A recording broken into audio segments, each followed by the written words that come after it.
Hey guys, and welcome to Story Time with me, Spence. Today I'm going to be talking about Waitomo, the Glowworm Caves, and my experience there. Oh, it's fantastic. It really was. There's a couple different tours you can do. There's like a free walking tour, there's like a rafting tour and a boat, and then there's like that's called blackwater rafting. And you can do that with just an inner tube, or you can ebb seal, or I think it's basically like sliding down a rope um, into the canyon and cave. That one's 5 hours, and I think it's like $400, $500. Yeah, 500 New Zealand dollars. And then the no 300 New Zealand dollars. And then the one that I did was 100, and it was the blackwater rafting. And I'm pretty sure I got those prices right, but don't you can double check for yourselves. um, and that was so much fun. I had a blast. The water was freezing, but they gave us wetsuits, so it was all right. We were really fine.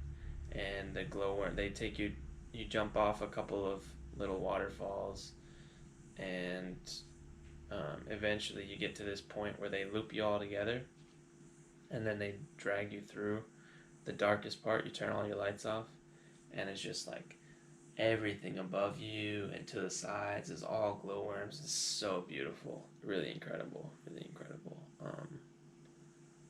It's just really fantastic. I would definitely pay the money to do it again. And then they have a little hostel like right next to it. Um, so that's where I ended up staying. Got a hot shower and just chilled there for a little bit. And then I went to there's like a little hike. I forget what it was called, but it was up, and you got a good view of the rolling hills and the cows and everything like that. It used to be basically the top where the indigenous people um, held higher ground during wars, and they could see all the enemy coming from the top. And then later on, one of the tour guides for the blackwater rafting told me to go do the Rukari bushwalk to go see the glowworms, because he said it was even better. They basically light up the whole side of the rocks and things like that. So I went to go do that, and it was like an hour walk, and I figured I could hitchhike back. Um, so I walked there, like as in twilight, like as the sun was going down, and then I did the walk and came back.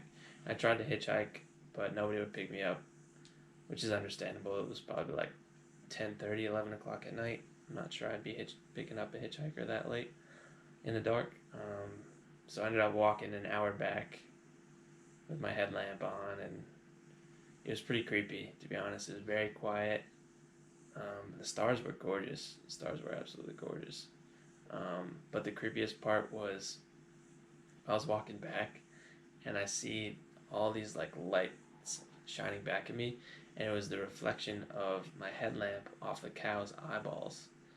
And honestly, it was probably I knew they were cows because I walked past them on the way in, but honestly, it was probably one of the creepiest moments of my life. Like, you see all those eyes staring at you at the same time.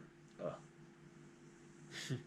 And then they all just stood there, like they didn't move. Like, as I'm walking by, they're all just like staring at me. I was like, man, fuck this. But I made it back, no problem. I had a good time. I'm not sure I would do that hour walk again. I would recommend getting a ride with somebody. I'm sure there's people in the hostel. That's a reoccurring theme in my stories. Not talking to people in the hostel about like activities and getting rides to things. Kind of just trying to do things on my own. Probably would be easier to just ask around and, hey, is anybody going to do this bushwalk? You got a car? Like, it'll be a lot of fun. Um, but yeah, that's my life. Always trying to do shit myself, not relying on anybody else. So sometimes it puts me in trouble. Sometimes I see some cool shit, you know. You win some, you lose some. But all right, that's it for today. Have a fantastic day. Bye.